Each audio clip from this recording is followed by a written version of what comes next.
Follow my roots till I rise and rise and rise and rise.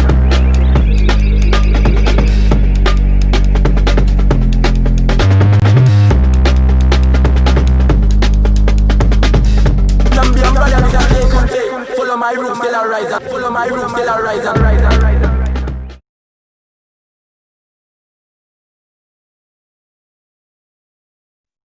rise. Good evening, everybody, and welcome to, at the moment, Icon Film, where we will be broadcasting Uprising 2020 out to you today. I want to just, first of all, give a big thank you out to Laura Marshall and Icon Films for setting up this socially distant space that we're all working from.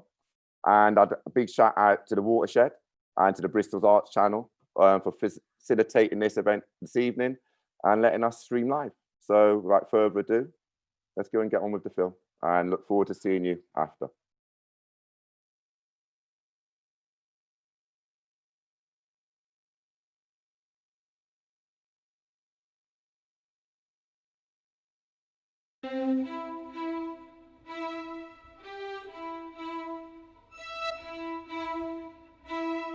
There was other things going on that sparked it off. People stood up and they said, we're not taking no more.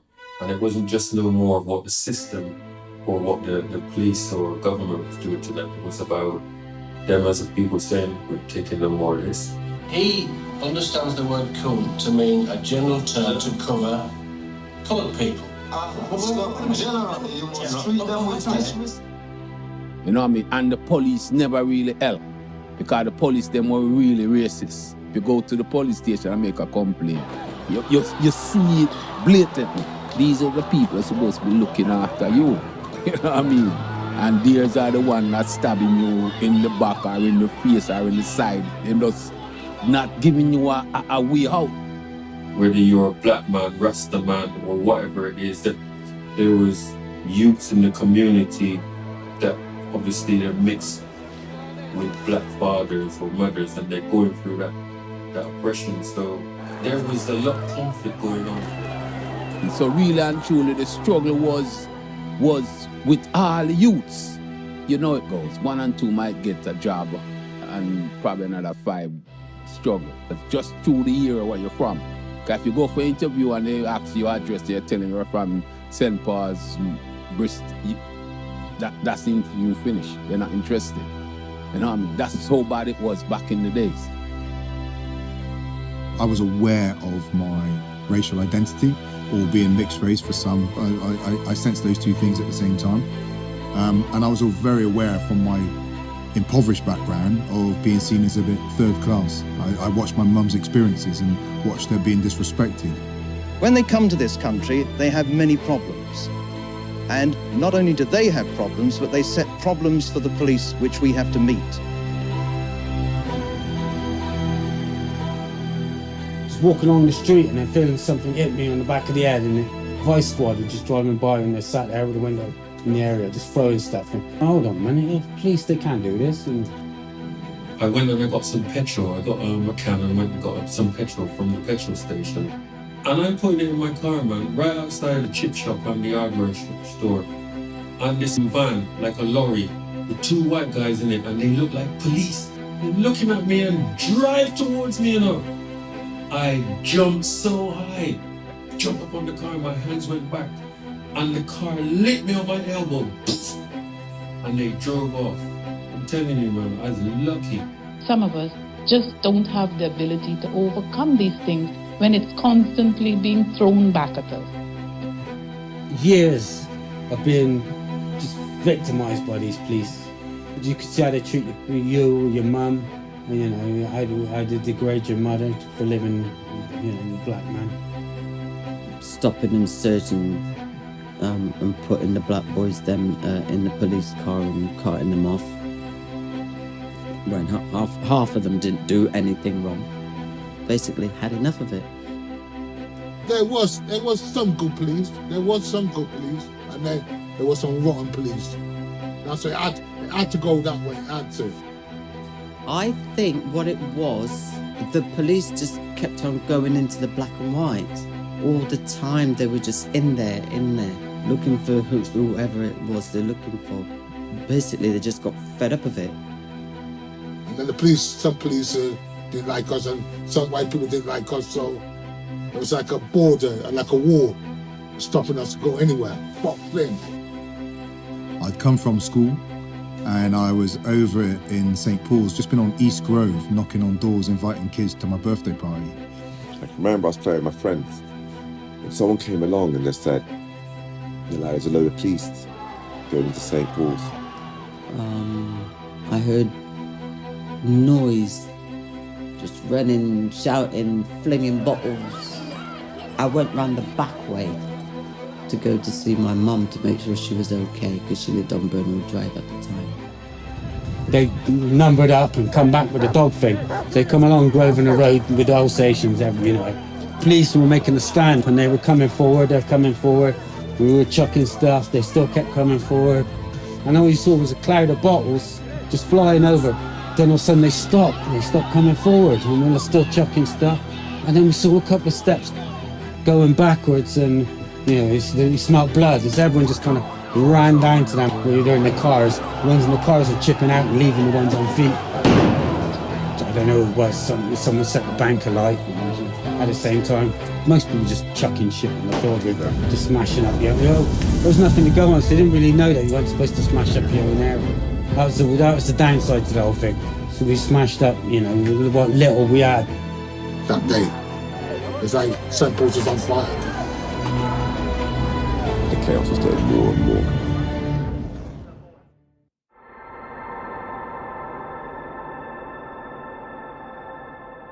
So we had that riots. Everybody started engaging for the riots. We never talked to them. It's just we against them. It's always about we against them. There was the racism, as you can see as well, and all that, especially within the news, man. Everything was about black guy. It was black and white Catholic, black guys this and black guys that. Perhaps with tongue-in-cheek, say to you, I believe other teachers have been trying to get something done. And to me, on Ashley Road, maybe down by the calf, but man was just on the streets, but they were white guys. And on the news, all you were hearing is about black people rioting in St. Paul's. It's an unfortunate event to have had to happen, but as a kid wanting to feel physically protected, aware of my skin color, aware of the vulnerability and hostility could be directed towards me because of my skin color, that assertion of dignity and presence and readiness to defend ourselves was something I found a degree of comfort in. Like you're free, first time in your life, literally, the first and only time I've ever actually been. I can do what I like. You're never gonna get that. It wasn't just about a group of boys uprising, because there was a lot of stories behind the whole thing. It's just that one thing sparked off the other things that was around it.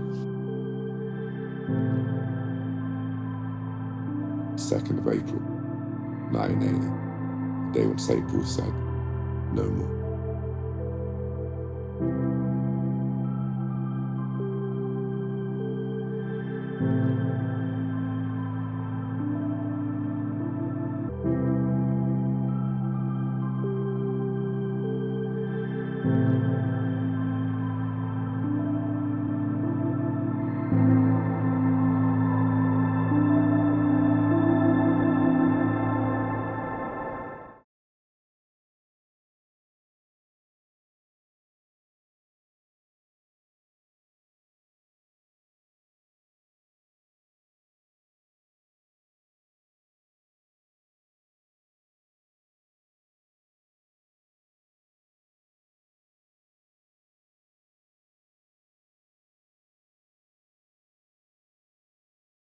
Nothing's coming through for Lawrence.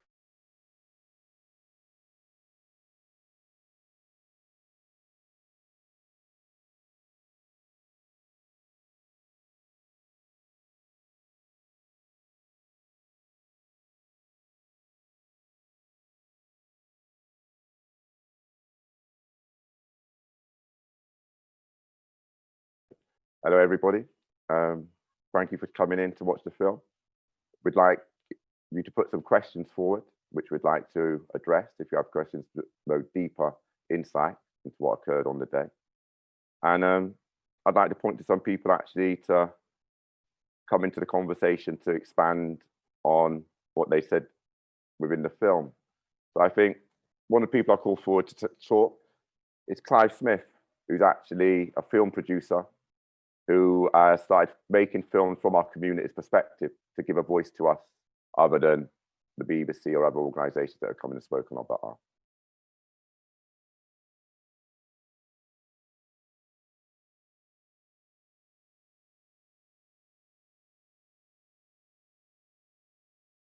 Hello, can you hear me? Yeah. Right, first I'm going to say thank you to Lawrence for having me on this production. And yeah, what can I say? You see, this St. Paul's uprising thing is, like I said in there, it was, where does it start? Where do you say it start from? For me, it started from my first experience of being in school in England. And the experience that as a youngster, having to face constantly, you know, when your parents have left you in the hands of your school teachers who were white school teachers, and you're in a school environment where you're being physically, spiritually, and mentally abused. And then you grow up and you're walking the streets from school. Everything is a war zone. And you can see why that time came about, which was 1980. It should have come before, honestly. But when you look at the age group of me, I was 19 when that happened.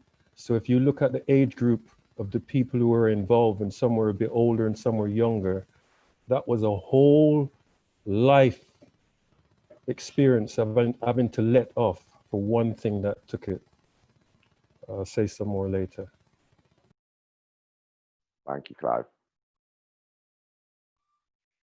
Ray, would you like to come in and speak? Yep. Where the old St. Paul's thing started for me was, well, like Clive said, roughly schools. I used to go to schools out in the sticks, Withywood, Lockleys, Hembury. Most of them are white. The only kid with any tan in the whole school, you're going to get picked on by kids and teachers.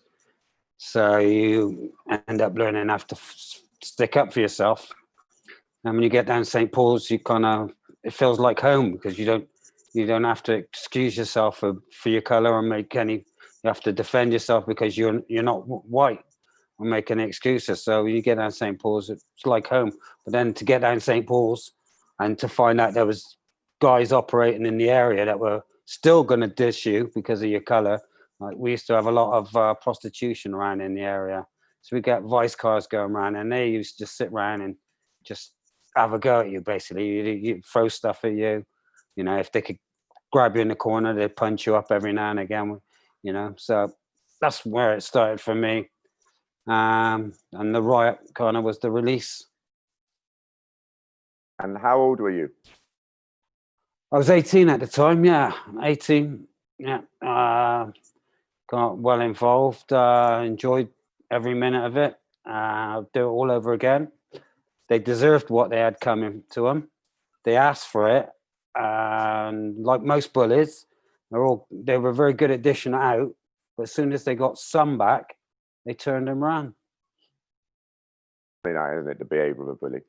But yeah. So Auntie Lady B, who was a young, expectant mother at the time, carrying my cousin Tyrone, whose actually birthday was on the weekend. Yeah. So Vyleen Maximen, 2nd of April, 1980, 8 months pregnant. Remember to press the praise bar. How did you feel? Well, I was living at Mary Carpenter Place at the time, but I grew up in St. Paul's, been in England since I was 6. Went to convent school and I went to St. Thomas More's. which we had racism there, but not too much, because I used to be a fighter for my sins. But yeah, so the night the riots happened, I was at home, heard the noise, and the first thing that I thought about was my mum, because my mother actually lived right opposite the black and white on Bernal Drive. So me with my expectant belly ran down to Bernal Drive, check on her, basically just to make sure she was okay, and I stayed with her for half the night until things calmed down, and yeah, went home after that. But it was a heavy night. Did you feel that the day? Did you feel that the day and the behaviour and the actions were justified? Yes. Yeah. Absolutely. Yeah. We've had enough of seeing it for too long. Well, I'll add a bit, because I went to my nan's as well. I was in Easton at the time, and I was actually on the corner of Chaplin Road and Bannerman Road with some friends playing when somebody said that it was going off in St. Paul's. So we got excited. So we went to run over.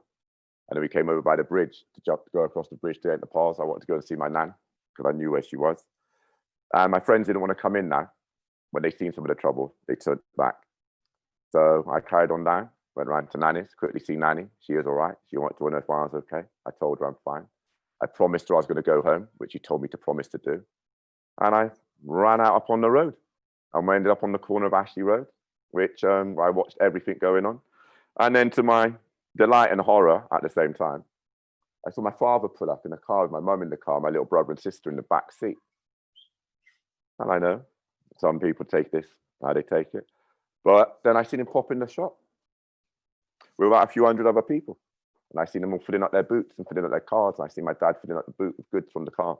And then I watched him and my mum and my little brother and sister in the back seat drive off.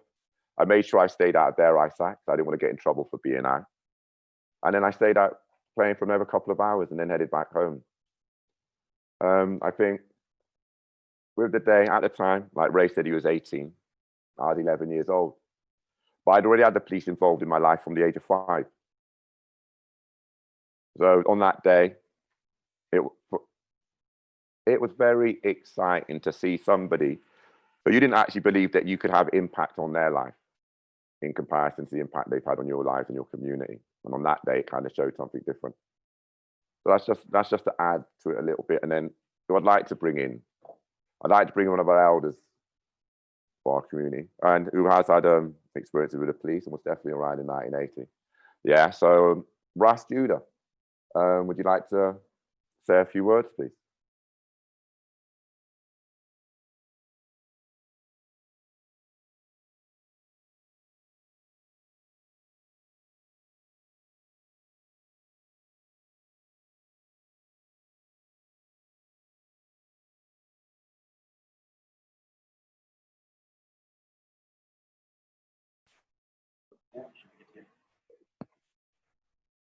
Good evening, everyone. First of all, let me take some time out to give Lawrence some praises. Lawrence, thank you very much to invite me to this panel with all your wonderful friends who I've known for most of their life. Apart from one, because you see very little on the rusty side. However, it's good to hear all your experience when you were growing up and going to various schools and those sort of stuff. Because what people need to understand, yes, we're all different age group.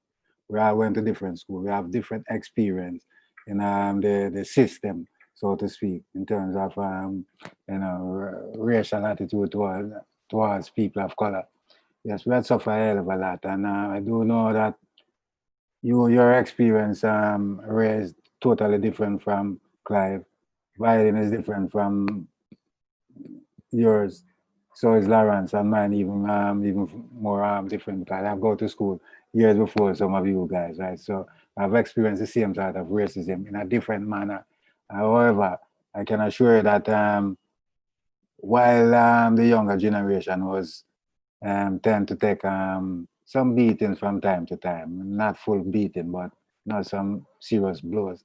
My age group was a little more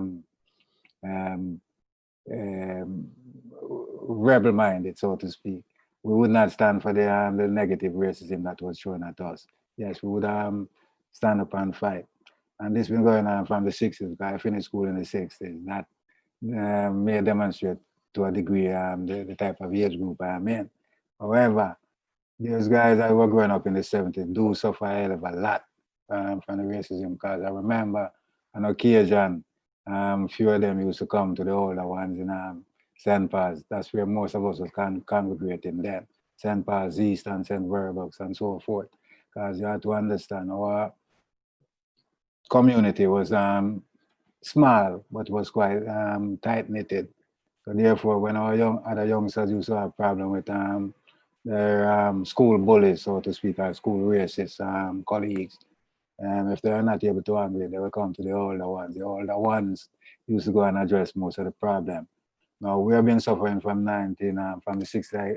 There's others who are older than we can go back probably to the 50s. I'm talking about from the 60s onwards. Now, after all the suffering and inequality that we were suffering, that culminating in the uprising which Lawrence is dealing, making this educational video about.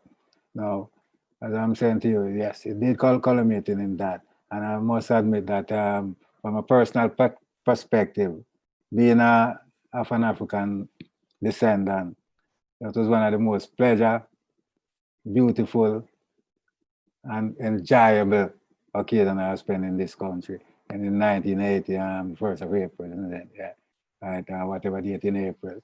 Because yes, people may think that 1980 was just a one-off, but you can rest assured it was not. It was a history of inequalities, beating and so forth, putting into prison and all those sort of stuff. Hopefully, I will come back to this later on within our discussion. But I can assure you, we enjoyed 1980 big time. Thank you. And all right, so 1980, okay, we had a riot. What really changed? What really changed in the community after the 2nd of April, 1980? And I'll put that first because somebody started fidgeting in their chair. So I'm going to put that to Clive Smith first.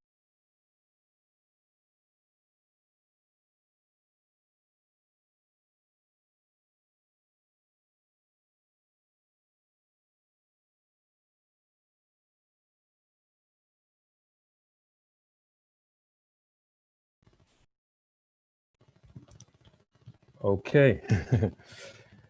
What has changed? Let's just, when I'm saying what's changed, I want to stick with 2nd of April, 1980, up until 1986 when we did it again. So what changed between 1980 and 1986? Okay. 1980, after the riots, to me, what actually happened was what always has been happening ever since. The minute the riot was over, the system, the council, and various organizations started to plow or put money into St. Paul's and areas like St. Paul's. And many of you know or have heard me always talk about this, Arts Opportunities Theatre. That came out of the 1980 riots and they plowed money into St. Paul's, and it was just like there was no thought behind it. But what they didn't realize, it was doing the young Black children who had left school, and people like myself who were involved in the riots. We were young. It created an organization where young people could use their talents and was to use it in a positive way. And if you look at all the other riots that's happened since, it's like, this is the thing that happens, and it's like they're appeasing you. Here we are, let's just throw something at them, but nobody's actually dealing with the real core of the matter. So what happens, they throw money into these organizations, and then the minute or through that period where young people are now seeing something that can benefit their lives, the system then takes it away. And I'm talking about the manpower scheme, the YLP, or the YOP scheme. The system takes it away. And then at the same time, if you know what Maggie Thatcher said, there will never be another riots. Within that time, then crack came into the black communities. So they started destroying the same community that they were making out that they're going to help. And then you find now all these young people who had dreams. And I'm telling you, we're talking people like Smith. We're talking about groups like Smith and Mighty came through Arts Opportunity Theatre. Rob Smith, you're talking myself, you're talking loads of other people who are involved in martial arts. They're involved in theatre work up until this day. But there is a massive amount that was left abandoned on the streets because they shut the manpower system down and they left the youths back on the streets with nothing to do, and there was just crack around them, and there was nothing to aspire to. That you ruined their dreams. That's what happened, and it's the same thing that's happening every riot that happens in this country. We're being appeased by these organizations. You got people, and when I say organizations, I'm talking about black people, white people, all people of different colors. They jump on these opportunities. They come into communities like our communities, people who are hardcore from that community, their families is entrenched within that system. And it's like they're trying to find a way out. And you throw money at organizations and you allow people to come into our communities who have no understanding of the community, no understanding of the people, but they know, and you've seen this in my film, my Street Level 2002. They come into our community and they rip off our community, and then they're gone again. And the children, the young people, it just keeps going on and on and on and on. And this is where we are. So for me, nothing has changed.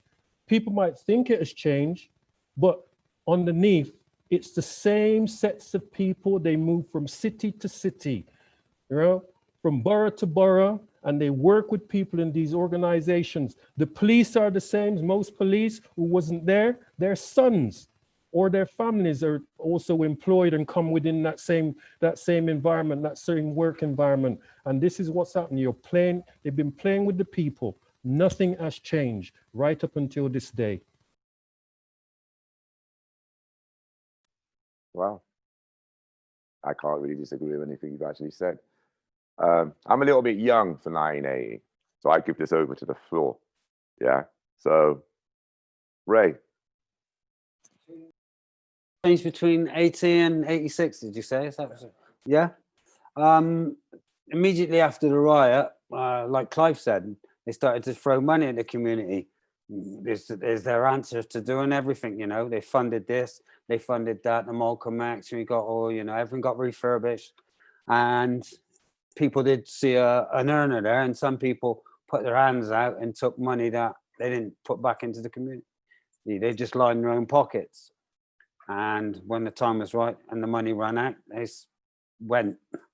But on the street, things changed for a few years. Before the crack arrived, we kind of had a bit of a no-go area for a while. They didn't want to look stupid again. And someone must have told them, you know, if you make Grover in the road, let them go. You know, it's you just let them go. You'd see them turn around, they'd be chasing someone. And you get near if you made it to the cafe, it was like you know you were free. They couldn't touch you. If you made it outside there, they couldn't actually touch you. You know, I remember actually stopping a van, going down and opening the door, getting two people, well-known musicians from this town, are big musicians in this town. I'm not going to name them. I opened the police door on the van, walking in and getting them out of the van, extracting them, and the police sat there and took it. It was, just jump in with you, Ray, just to say that when I was 13 years old and the police came to arrest me, and it was actually on Stokescroft, yeah, and they grabbed me outside Mozart's and threw me in the back of the van, yeah. Just know that the community ripped the back doors of that van open and pulled the 13-year-old child out the back of the van and let me free, yeah. So that's the environment that I started to grow up in this space, where there was a certain space in St. Paul's, the black and white calf was paramount. Argyle Road was paramount. Argyle Road was just safety, period. If you got to Argyle Road, it was just safe. And for an 11-year-old child, a 12-year-old child, yeah, that was the safest place in Bristol for me. Yeah, and the next safest place for me was the black and white calf. They're the two places where the sister would leave me alone. Yeah, so there's different dynamics to how this whole thing created. But as Ray here now is an inspiration to me, as one of my elders growing up, these are the people who were we never asked permission because we were always denied. So we've gone through life. Ray, very successful musician. We've got Clive Smith in there doing his film. We learned very early, we don't ask permission. Yeah, we don't need permission because we're always denied. But if you see what the streets have created in this city compared to what some of the other sections have created, it's been the rebellious of the streets in Bristol that have brought the creativity and the money to this city while everybody wants to be here. The riots made it interesting. The music made it interesting. The graffiti made it interesting. But you haven't the artist. Banksy was on a criminal charge for years until the city thought they could profit off him. Yeah, it's like we take all the risks, we have the passion, and then we explode, and everybody else profits from us. And I can see it happening all over again in 2020.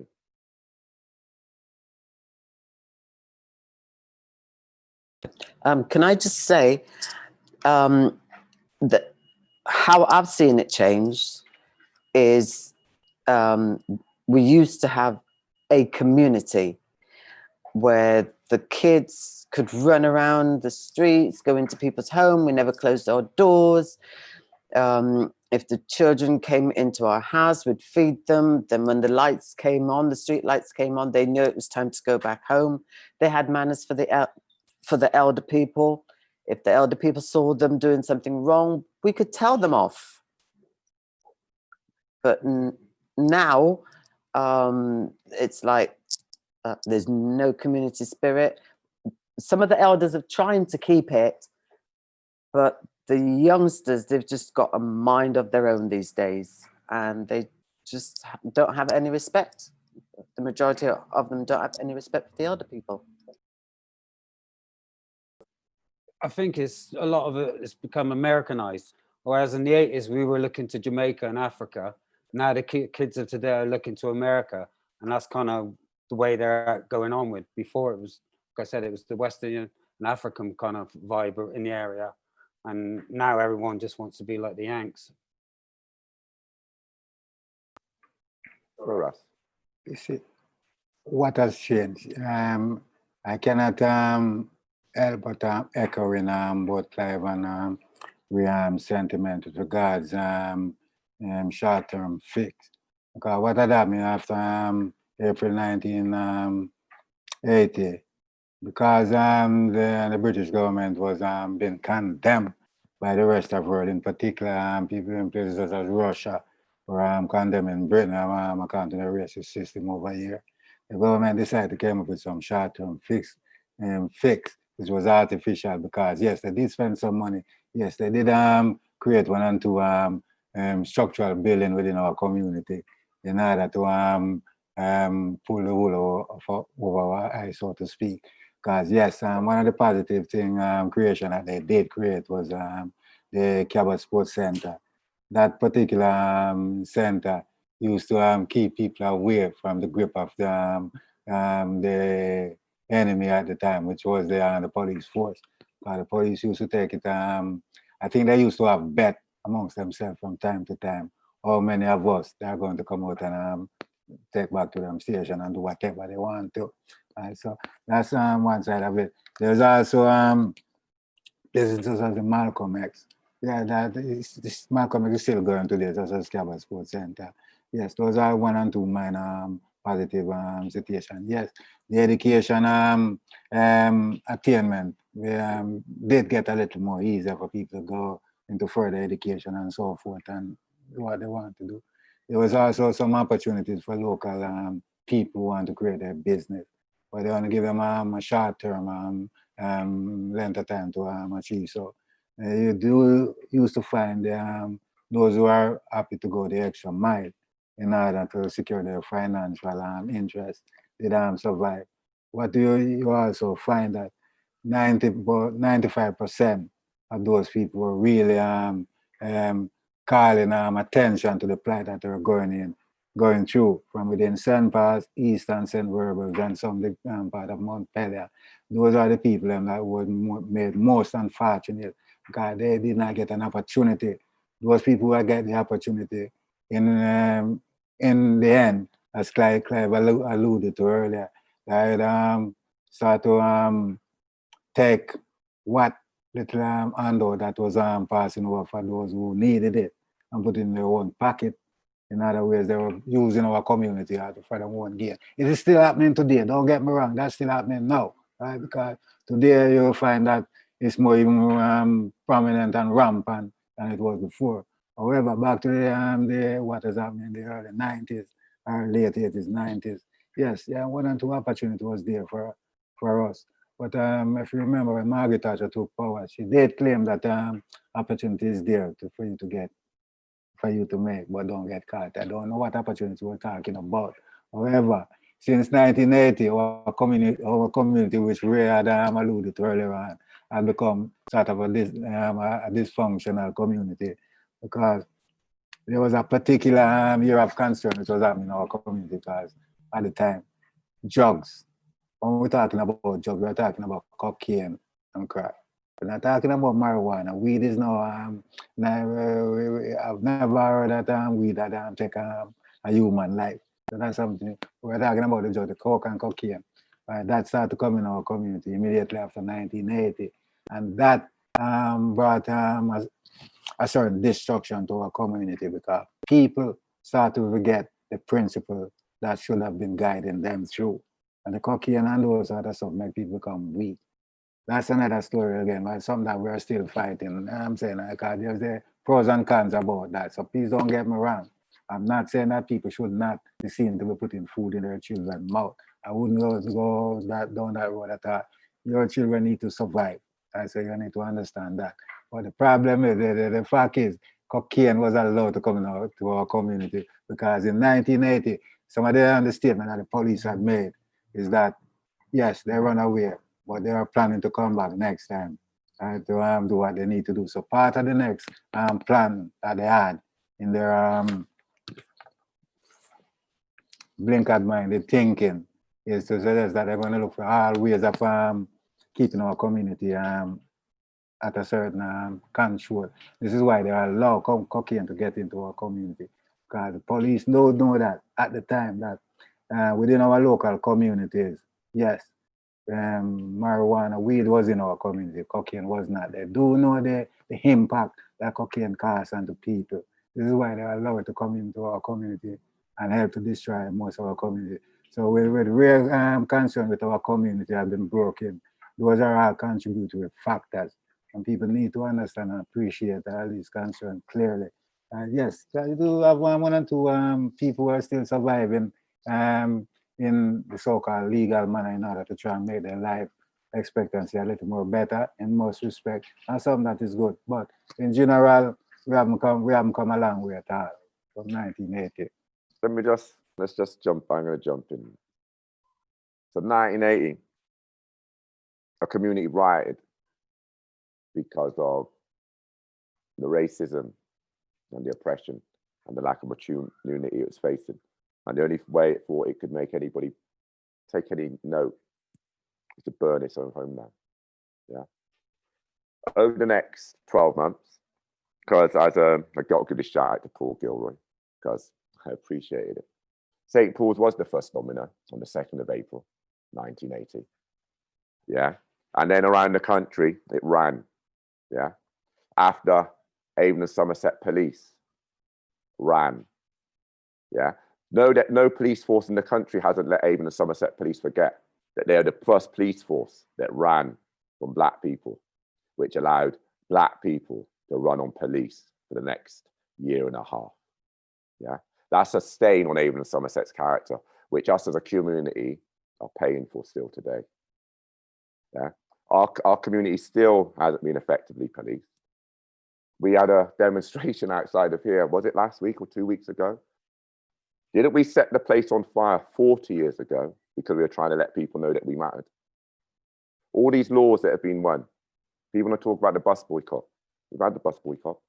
We were meant to be allowed on the bus then, but we weren't. So we had to demonstrate, carry placards through the street, demean ourselves to make it seem that we should be acceptable to humanity. Yeah, but we're still addressing the same problem that people have died for, laid their lives on the line for us to have these rights today. But I'm sat here today with people and we are not being given access to the rights that exist for us today. So a question I want to put to all of you out there, not in here. You want to ask me if my life matters? Do you want me to demean my children by saying that Black lives matter? Yeah. The question for everybody is this: why are we not being protected by the laws that protect others? Why do we not get the accountability? How can statistics keep getting put out that we are marginalized to 25% or 30% of another, yet the people in control of these positions do not lose their jobs? But in any other body's life, they would lose their jobs. But for some reason, now you see where I'm getting to with this. For some reason, the African journey is different. And is that because the African journey, especially here in Bristol, is only known from the transatlantic slave trade point of view? It's known from when? 1550, 1560. And that's the history that's been taught to Bristol, that Africa before was what? No, Africa was the most opulent and amazing continent. That's why everybody ran to go there. Everybody didn't run to go there because they found a place that didn't have buildings covered in gold, didn't have diamonds and jewels literally falling out of the ground, didn't have structures built that people today can't tell you how a pyramid was built by these primitive, uncivilized Africans. And so much of their language is still unknown. Africa created the civilization that people are walking into today. But through the lack of history, the correct history, people believe that it was another way. And this is what cargo is about. This is what charting African resilience, generating opportunities. We've been doing this for thousands of years. When are we going to be recognized for what we've contributed to society and civilization and life? Or are we continually just to be seen as something that can be abused and thrown away and used to make others' lives better? Because someone explained to me why humanity is allowing people to walk the streets with placards to say Black Lives Matter in 2020. Yeah, so that's where I'm with this. I am so exhausted with not being done what should be done. Yeah, and this is what we call a Lawrence moment. So this is just a moment. Anybody else want to come in, please come in. Lawrence,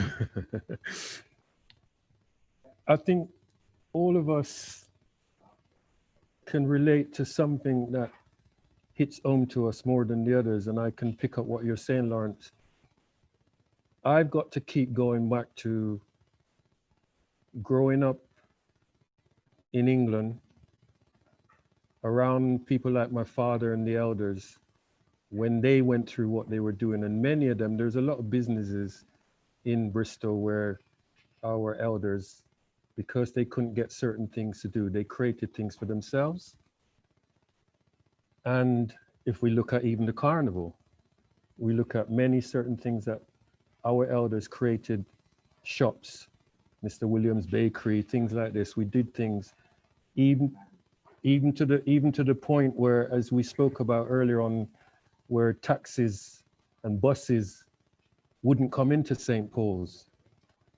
And I can remember when these things started to happen, when the buses was frightened to come in because certain things would happen to them, it created employment. There was more black taxi companies within the St. Paul's area that started to rise, which gave more people in that community a sense of having to do something, which was then benefiting the community. And I think this is the way we have to go, is to start using what we have, not by being forced, because we're being forced anyway, but start appreciating what we have in our community and making it work for our community and supporting it. Because the agenda, if we go back, because you're going back all the way back to Africa and everything else, it continues. You have a system that has been put in place, i.e. the media. We talk all about these things. Look, we're here today. We're here today, all of us here. This is a powerful thing, but yet we don't control this. Even though we have people who have grown up and are understanding what we're going through, that we can work together. But if we go back, we have a system of people, like I keep saying, that is not there to work with us, only to take what we have. And we have our own people and other people who will come in, no matter what color they are, and they will do this. And this is a thing that has been going on and on and on. And until we stop this, the churches, everything that is hijacking our culture and feeding it back to us in their way, and we are assimilating to be like them, this is going to continue. Just add one thing, I want to bring Ray back in. So it's funny, because if Ray probably was allowed to go into a nightclub in time when he was younger, maybe we wouldn't have Smith and Mighty. Maybe we wouldn't have the Bristol sound system culture we have. Because that's one of those things that had to be created. Like, I went to listen to music on Argyle Road street corner. I learnt my music on the corner at Campbell Street. I learnt my music outside Tony Brown's house on St. Nicholas Road, yeah? Raiders sound system out on the street, all these sound systems. But we couldn't go into town. And that's in my generation. What I'm saying is, that's that thing of not asking permission. We created our thing. But what's funny now, still our children find it hard to go and listen to the music that their elders created and made because we weren't allowed in. And it became the Bristol sound. It became jungle. It became this. Like Soul to Soul. Who's Soul to Soul if they never came to Bristol? Yeah? Who are these people? Mention the real people. You know, Ray May, Rob Smith. Yeah? All the other people that put on sound systems, people whose names I can't really mention right now, but it's through their hard work, put in a Free Stripe Records. Should be one of the most famous record companies in the world. Pioneering people that could know. For us, though, it meant a lot. That we could do that. What we can do today is we can still do it. So even something you said today was kind of disempowering. We've got the power to connect to the world right here in front of us for a laptop. We no longer need institutions to talk to the world. We no longer need the BBC to access the world. We don't need an old channel for this. We're actually talking to the world now. Do you know how free we actually are now to create that change that we've always wanted to do? Yeah. All it is that we need to believe in each other, because I'm telling you, we are so powerful and so able. It is unbelievable. Yeah. And actually, no, we've got to connect. We've got the power now to connect to billions of people from our living rooms ourselves with nobody telling us what to say. We have never been more free.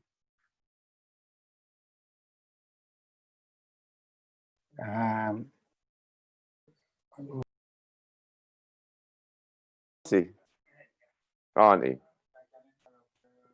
as a young, let's go to this.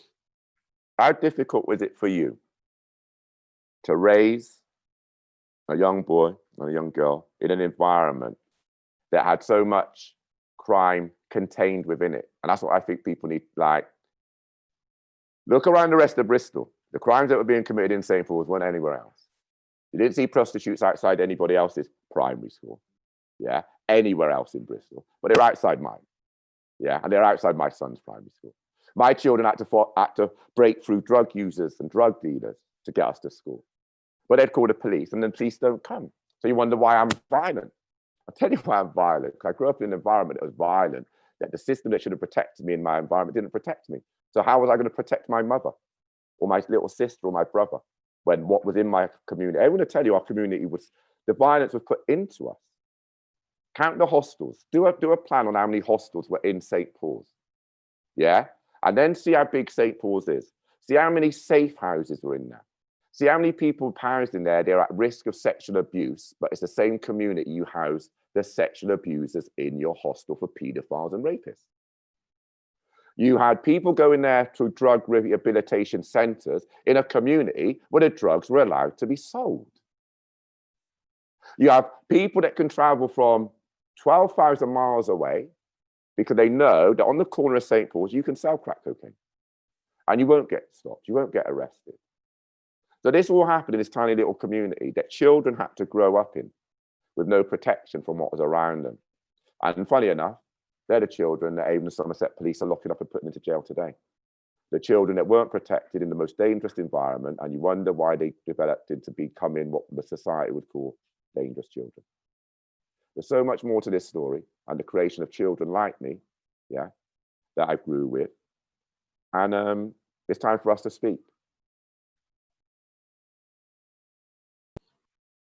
Yeah, this is what people need to understand. Even though I made mention that I'm a little older than you guys.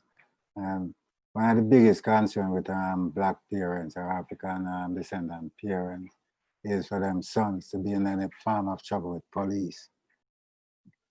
It's an embarrassment, it's a disgrace to parents. So therefore, parents have brought us up in a strict manner. We weren't allowed to commit crime and those sort of stuff. The police, I will not make no apologies for this. The police had turned us into criminals, right? And as a result of that, this is why most of our youngsters are still lost today, because they're looking for a fast way out. No, right? Even though I support them surviving, you know what I'm saying? But at the end of the day, the police force are the one who turn us into criminals, right? And that's something that we cannot avoid. Clive mentioned that our elders used to create their own business because of the restriction and barriers that they were up against. That's an absolute fact. He mentioned Mr. William Burke. He forget to mention his daddy. From my as a Rasta man, I had to mention all these people because I remember all Bedo, the Barber, and those other people, right?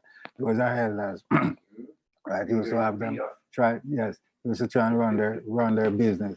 And therefore, can you imagine the shame and disgrace when these police in their arrogance say, well, it's difficult for me not to call them racist because that's what they are. 90% of our police force in this country, I find that they are racist. And it's how difficult it was for us to going back to our peers and saying, police arrest us. Our elders saw you been manhandled by the police and go home and tell your parents that you have been arrested. You know, it's a disgrace unto them. So therefore, we weren't committing crime. All you want us to encourage us to create crime. That was it. I'm just going to add this quick. We're going to close in 4 minutes. Yeah, so we got 2 minutes quickly. We're going to run out of the trailer, and then so go.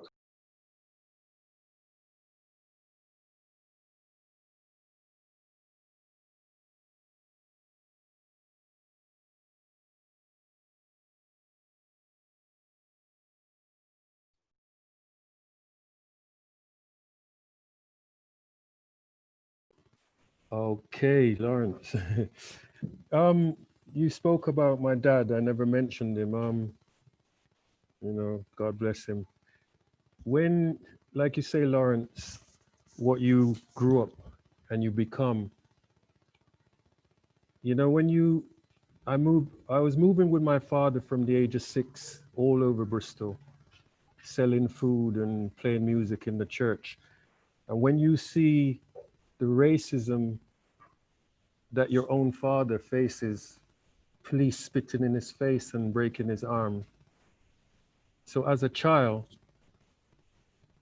you see that, and then your father is still telling you to go to school. Your mother is telling you to still go to school, and you must do good and get your educations, and so you can do better when you come out. But then there was the problem that our parents believed in the schooling system. They believed coming from Jamaica to bring their children here and to put them into school was something good. They're going to get an education and they're going to do something positive. But the school teachers is beating you up, battering you, calling you and me and my friends Nig and Nog, or Sam and Bo. And you grow with these kind of things, and then you have the police stopping you from walking home from football or things like that. So it's very difficult to try to aspire to you can aspire to do things, but when you're trying to do things and be independent, you have a system that has been put in place that to keep you where you are, and it is still happening today. Many of my friends, you know, and Rush Judah would know, the older ones, because they were turned into criminals in the sense of retaliating through racism, from coming from football, from being attacked on the football pitch that you're playing with, and the referees and things like that, and being attacked and then defending yourself, and the police come and arrest you. You're stood on the road looking at a car that you might fancy and want to buy one there, and the police is coming and then on a sus law arresting you, and the next thing you know, you're in mental health. And you have friends you haven't seen for 20, 30 years just by being stopped on the road for looking at a car or defending themselves, and they have a criminal record. So the system we need to, for me, we need to have our own thing. This system is not going to help us. The only people it's going to help is those who leech off of our sufferation, and that's any color. And it's happening today. They come amongst us and they raise funds in the name of our problems. And when the job is over and they've made their money, they're gone back to where they originally come back. And we from the community and our children, our whole family is still there. We need to deal with this ourselves. We need to police our own community.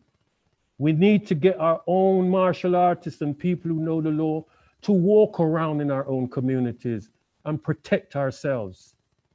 We're too frightened. We have to stand up now. Thank you, Clive. Right, guess what? That's it.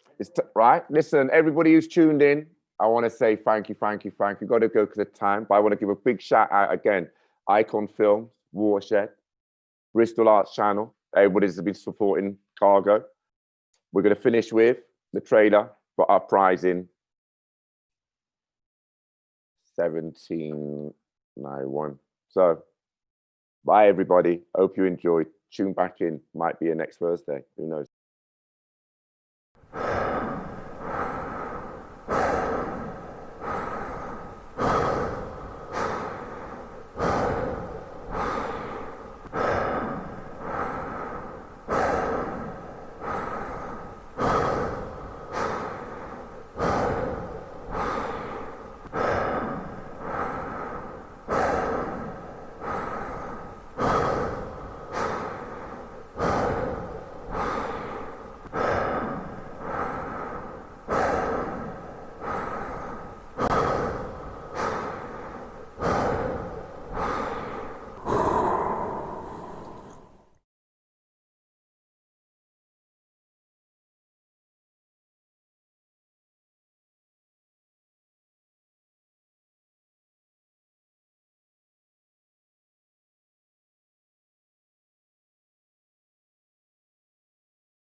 Follow my room, still I rise and